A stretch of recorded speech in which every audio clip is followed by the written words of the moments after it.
Assalamualaikum warahmatullahi wabarakatuh. Halo semuanya, welcome back to my channel. Pada video kali ini, saya akan mempresentasikan tugas final testing dan implementasi, yaitu pengujian pada sebuah form pendaftaran. Video ini akan dibagi menjadi 3 bagian utama. Pertama, black box testing dengan 10 skenario pengujian.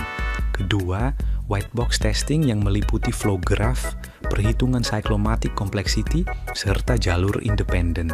Dan ketiga, laporan bug beserta penjelasan penyebabnya. Tanpa berlama-lama, mari kita mulai masuk ke skenario pertama, black box testing dengan input semua data valid. Pada sesi pertama, kita akan melakukan black box testing pada form pendaftaran. Black box testing berfokus pada input dan output tanpa melihat kode program. Kita telah membuat 10 skenario pengujian. Skenario pertama adalah mengisi seluruh field dengan data yang benar sesuai format. Setelah semua field terisi, kita tekan tombol Next. Sistem merespons dengan berpindah ke halaman berikutnya. Ini menunjukkan bahwa fungsi dasar form berjalan normal ketika semua persyaratan terpenuhi. Hasil valid. Skenario kedua, kita langsung menekan tombol Next tanpa mengisi satupun field. Sistem menampilkan peringatan bahwa field wajib diisi. Ini membuktikan bahwa sistem mampu menangani input kosong secara keseluruhan. Hasil valid.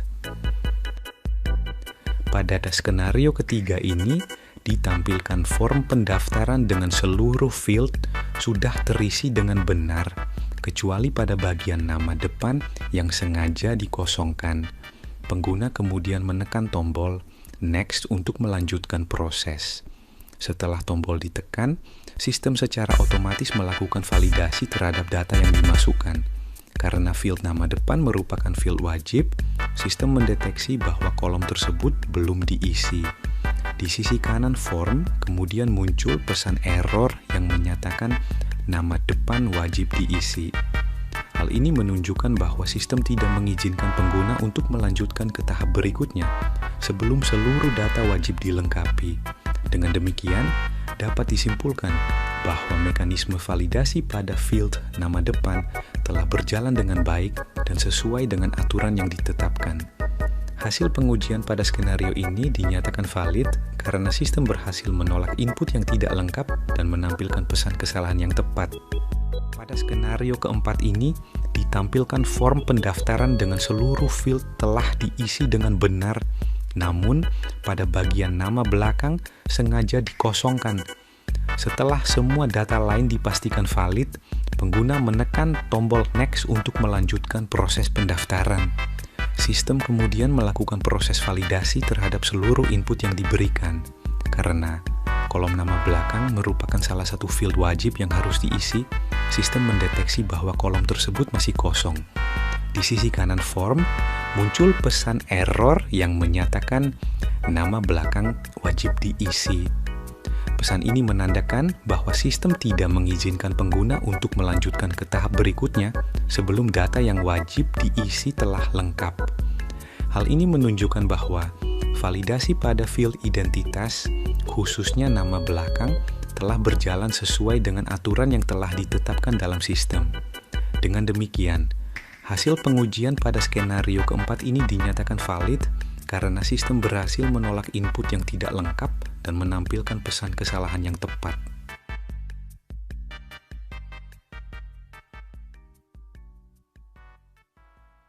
Skenario kelima, pengguna tidak memilih jenis kelamin. Sistem menolak proses dan meminta pengguna memilih salah satu. Validasi radio button berjalan dengan baik. Hasil valid. Skenario keenam, kita memasukkan nomor telepon dengan format yang salah. Misalnya, jumlah digit tidak sesuai. Sistem menolak input tersebut dan menampilkan pesan kesalahan. Ini mencegah data nomor telepon yang tidak valid masuk ke sistem. Hasil valid. Skenario ketujuh, kita tidak memilih tanggal lahir. Sistem memberikan peringatan bahwa tanggal lahir harus diisi lengkap. Validasi ini mencegah data tanggal lahir yang tidak valid. Hasil valid. Skenario ke-8, kita memasukkan alamat email tanpa simbol AT. Sistem menampilkan pesan bahwa format email tidak valid. Ini membuktikan sistem telah menerapkan validasi format email dengan baik. Hasil, valid. Skenario ke-9, field alamat rumah dikosongkan. Sistem menolak pendaftaran dan menampilkan pesan kesalahan. Sistem memastikan data alamat wajib diisi untuk keperluan administrasi. Hasil, valid. Skenario terakhir, kita biarkan field kode pos kosong. Sistem menampilkan peringatan bahwa kode pos wajib diisi. Validasi pada field ini berjalan dengan baik. Hasil, valid. Dari 10 skenario black box testing, semuanya memberikan hasil yang sesuai dengan yang diharapkan. Sistem mampu menangani input valid maupun tidak valid dengan baik.